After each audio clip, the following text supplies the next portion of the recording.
We did this shot of them running, the three of them, and it would have been funny because they weren't running, they were just standing in place, going like this, three of them in a row, and we were shaking the camera, and it looks like they're running. It's actually incredible. Jack, Kate, and Charlie were fleeing from the cockpit and the thing, and he wanted to have like a close-up of their face where they were like horrified and being chased, but it's very difficult, obviously, particularly in the jungle and the mud, where to keep them in focus, where they're running, and be able to have a really tight shot. So what he did, the camera came in really close, and we got a close-up of their face, and he had them running in place, and like screaming and running, and really looking like they were like screaming and looking over their shoulder and being horrified. And the camera was bouncing all around, so it gave the illusion that they were actually running, when in fact they were running in place. Yeah, it looked almost as good as this. This side, right here. And shake the camera like little shakes, like that. Okay, wait. You do this and I'll be behind you. Okay, ready? Here we go.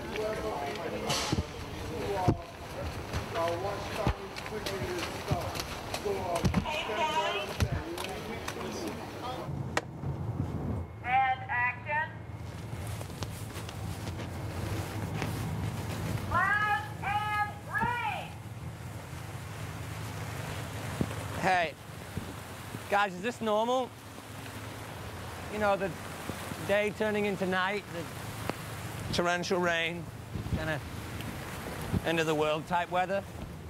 Foxy and Evie and I, while we were shooting all the scenes where Charlie and Kate and Jack go and try and get the transceiver from the cockpit, became very close because it was kind of a baptism of fire. You know, we spent about 7 days in the middle of the jungle with 3 firemen's hoses pointed directly at our faces on full blast to create this kind of torrential end-of-the-world type weather. That was awesome. Cut! That was so good. Fantastic. You guys good to go again? You go tighter? Can we go tighter? Yeah. That was great. Going tighter. We connected very strongly. And then the weird thing that happened was that we then jumped into the day with the polar bear coming out of the trees, which was then the introduction of Maggie and Ian and Josh and Naveen. You think that's what killed the pilot? No. No, that's a tiny, teeny version compared to that. Where the polar bear was a coconut grove. Totally surreal place. Thousands of coconut trees perfectly planted in a line, and everything underneath is just quiet and silent. It was the first time that many of these actors had met, and certainly the first time they'd worked together. We all sort of got together and rehearsed the scene. It was fascinating watching these actors sort of meet each other and figure out kind of who they were, not just in terms of who their characters were, but kind of who they were to each other. You found a gun on a U.S. Marshal. I believe you did. You knew it was there because you was the one he was taking back to the States. At that point, we didn't know how it was going to develop. We didn't know what it was, where the character would go. For instance, now we know that the character is romantic, almost heroic in some ways. At that time, it seemed that his contribution that he could make to the group was his technical know-how. I've sort of allowed the wave of the show to gauge how I figure out Kate and who she is and where she's coming from, because we are left in the dark so often.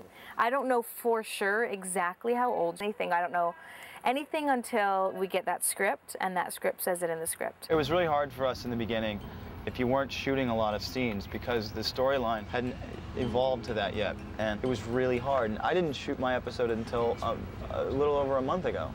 So from July until November, I was a lunatic. That can't be a polar bear. It's a polar bear. Wait a minute. Polar bears don't usually live in the jungle. Spot on.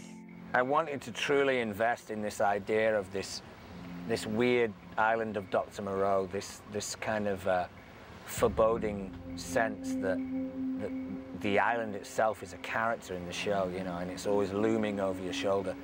I feel like the rules don't apply on this island, that in some way the island is able to emotionally tap into people and just draw emotions out of them that other times they might try and hold in, you know. Where they are is something that we've talked about, and what the island is something we've talked about and have a very clear definition of in our heads. And, you know, JJ loves to have those very clear, big ideas and then be able to, you know, texture them in whatever way he sees fit, or the books that they might be reading, or the references in their discussions. You know, those things kind of come out in the moment very often as the thing is being conceived. But they all serve the greater mystery that we have clearly in our heads, and yet want to maintain some artistic freedom in how you illuminate those ideas.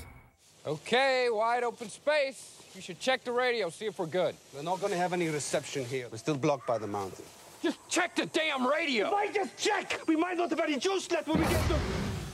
First day of work, I get there, and we're shooting the biggest scene, you know, dialogue-wise of the entire pilot for my guy. And so I'm like, great, okay, throwing right into the fire, here we go. And I had prepped without an accent. I'm doing the lines, and JJ came up to me about halfway through the day, and he's like, it's good, what you're doing is good, but it sounds like you're trying to speak without an accent. And I was like, yeah, of course I am, you know?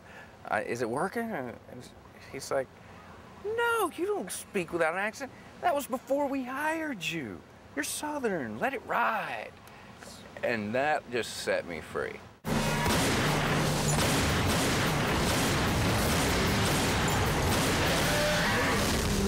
Originally, the polar bear, we really weren't going to see too much of. Sawyer was going to shoot it, and then we would see it laying there. And the effects guys put a bladder in it, so, you know, we sort of see his last breath take, and then he would die. And the issue was, you know, where'd you get the gun?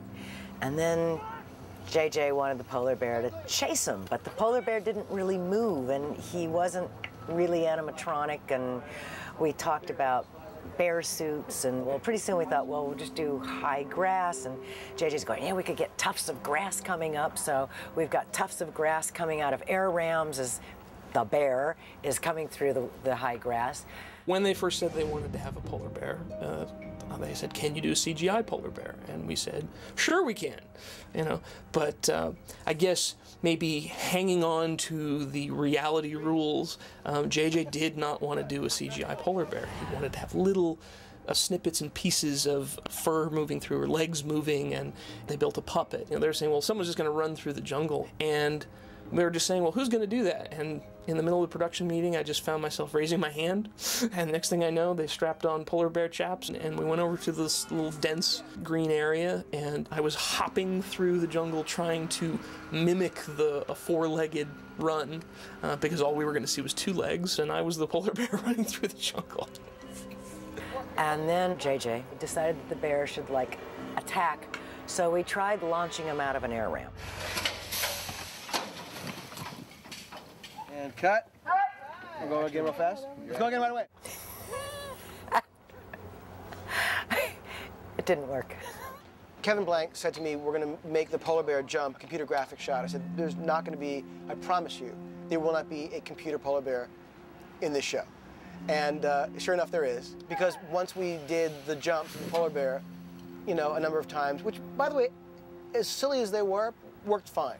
But because you can freeze frame things now, they actually aired in the early commercials on ABC. They aired the footage as shot, and you see the polar bear jump. And when you freeze frame it, it is absolutely the dumbest thing you've ever seen. I mean, it is ridiculous. It's a stupid, goofy, Muppet-looking thing. Just like it could not be less scary. I mean, it's embarrassing. So Kevin Blank showed me that someone had not only seen that on TV, but had freeze framed it and posted it on the internet, which made the show laughable before it even aired. And he said, I think we can do better than that. And he actually ended up doing, if you freeze frame the DVD, you can see those few frames of the polar bear jumping, and it looks really scary. And that's because we didn't use that big, fluffy polar bear. It was all Kevin Blank. My note to the artist, which is John Teska at Eden Effects, was more grass, just a little bit of bear. But it looked so good that I was really compelled to show it to JJ, and he seemed to respond to it. And then we went through different versions of, like, how much bear do we see? Do we want to telegraph what we are really seeing at that moment? Because he wanted the line of, this is a polar bear, to land dramatically, and you don't want to, you know, have several moments of a polar bear leading to that, because that would diminish that moment. And but ultimately, he seemed to buy off on what we were doing.